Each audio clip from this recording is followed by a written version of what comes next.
nous accueillons Level Training et GPT e-Learning, des sociétés de formation continue basées au Luxembourg. Fort d'une expérience considérable, les deux collaborateurs, Frédéric Genet et Julien Frédérich, ont récemment connu un essor de leurs activités dans le domaine de la formation de l'IA. La chose que j'ai entendue à propos de l'IA est la suivante. Vous ne serez pas remplacé par l'IA, mais vous serez remplacé par quelqu'un qui l'utilise. Essayons d'y voir plus clair. Messieurs, bonjour. Bonjour. Bonjour. D'abord, messieurs, pourriez-vous vous présenter à nos auditeurs? Oui, merci Paul pour cette invitation.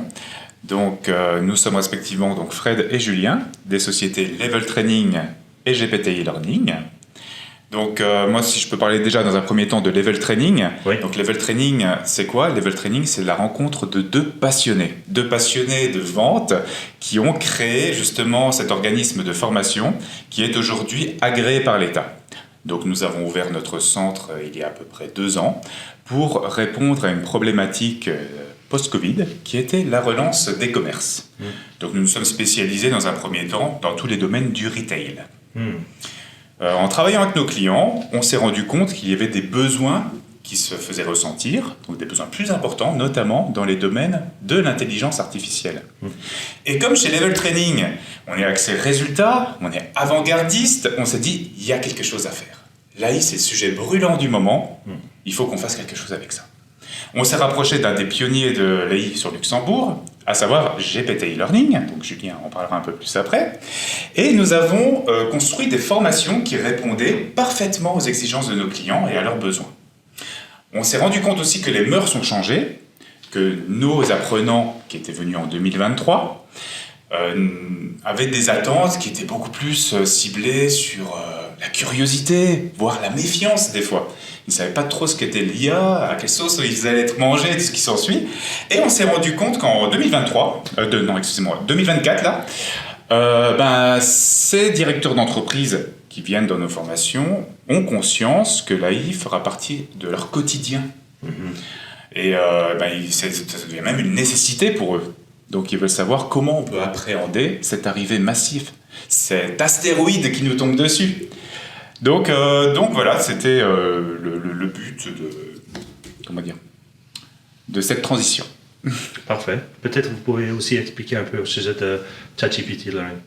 Voilà, donc Julien de GPT e-Learning. Effectivement, on a cofondé cette structure parce que, comme l'a très bien dit Fred, on s'est rendu compte qu'effectivement il y avait une demande.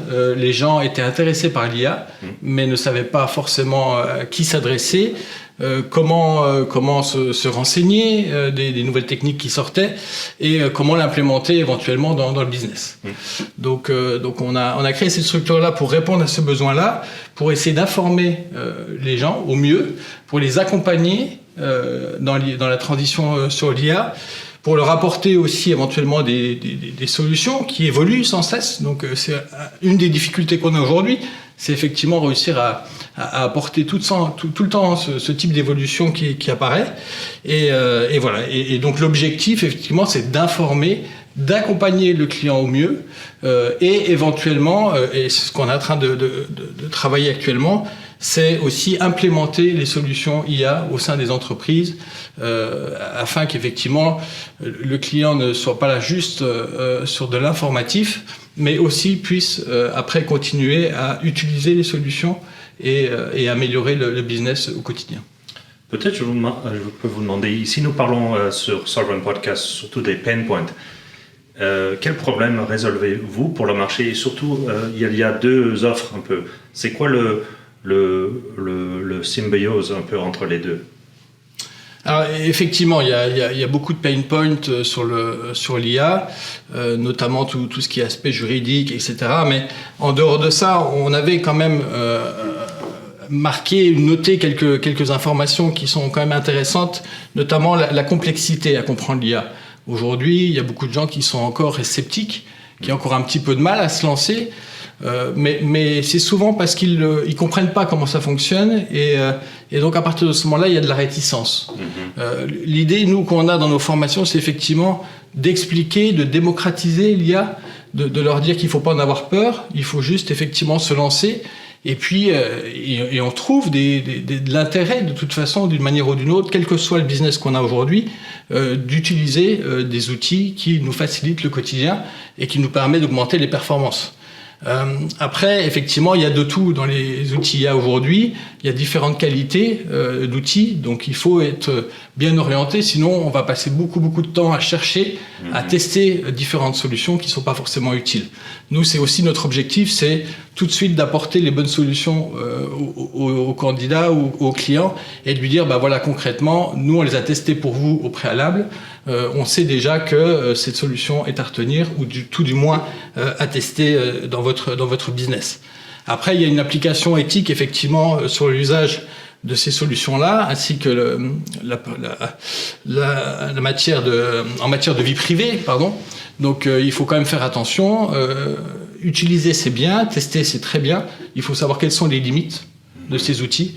Qu'est-ce qu'on peut en faire aujourd'hui et surtout, voilà, ne pas divulguer éventuellement des choses sensibles par rapport à tel ou tel business. Donc, voilà, toutes ces choses-là, on les explique, ou tout du moins on essaye de les partager au mieux pour que les clients soient le plus à l'aise possible avec les différentes solutions qui existent sur le marché. Et c'est quoi au juste l'offre que vous faites ensemble? Il y a de la plus... c'est pas l'événement, comment est-ce qu'on dit ça? Vraiment, un training. Il y a un training, vous êtes spécialisé là-dedans, et vous faites vraiment le ChatGPT. Oui. C'est comment juste vous travaillez ensemble? En fait, l'idée, c'est qu'on ne fait pas de la formation pure et dure comme on a l'habitude de faire.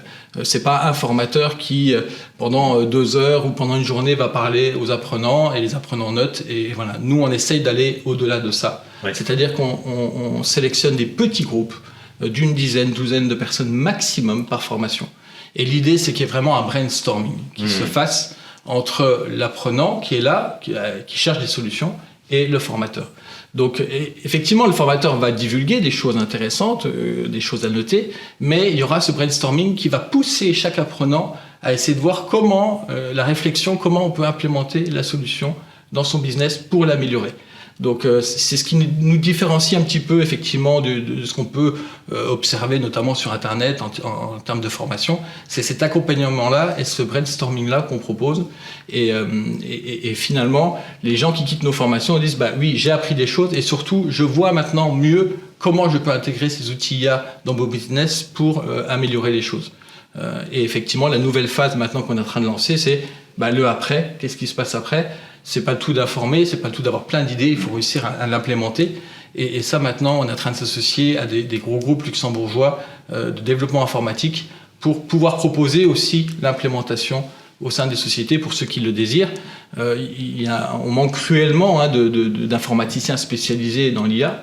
Donc ça, c'est une réalité. Donc, et puis souvent, on ne sait pas trop en termes de budget ce que ça représente. Donc là, l'idée, c'est aussi de pouvoir accompagner, de dire, bon ben voilà, il y a telle chose à faire, ça va coûter tant d'argent, il y a tant de mois de travail, est-ce que vous voulez lancer la chose ou pas? Donc ça, voilà, c'est aussi la partie conseil qu'on propose aujourd'hui. En parlant des tendances, vous en avez déjà parlé de plusieurs, mais que voyez-vous vraiment comme des grandes lignes d'action un peu de l'IA au Luxembourg avec vos clients? Qu'est-ce que vous ressentez un peu? Ce qui est sûr, c'est que l'État luxembourgeois a réellement pris le pas sur l'IA. On ne peut pas dire ils sont vraiment proactifs. Concrètement, l'État luxembourgeois a travaillé efficacement à se dire comment on peut l'implémenter dans notre pays, comment on peut l'implémenter chez les gens, comment on peut donner des tips éventuellement aux sociétés.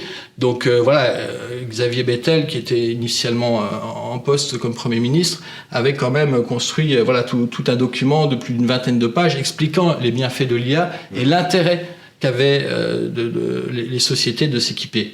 Donc moi je vous invite en tout cas à aller sur Internet et effectivement de regarder la publication sur la stratégie nationale pour l'IA. Je pense qu'elle est très très bien faite, mais effectivement elle s'applique dans de nombreux secteurs, donc que ce soit le secteur financier, les fintech, les regtech, la cybersécurité, c'est très important pour tout le côté financier et pas que. Sur la santé bien-être, on voit des outils IA qui commencent vraiment à apparaître, qui sont, je pense, stratégiques aussi pour améliorer le diagnostic et pas que. Et puis tout ce qui est smart mobilité et les industries également en bénéficient. Donc voilà, le gouvernement en tout cas donne une tendance très positive à l'usage de l'IA. Tout en, il faut quand même faire attention. Je pense qu'il y a des règles à suivre, mais d'une manière ou d'une autre, il faut y aller. Il ne faut pas se retenir. Il faut découvrir ces outils-là et ça va nous aider au quotidien. Ouais. Parfait.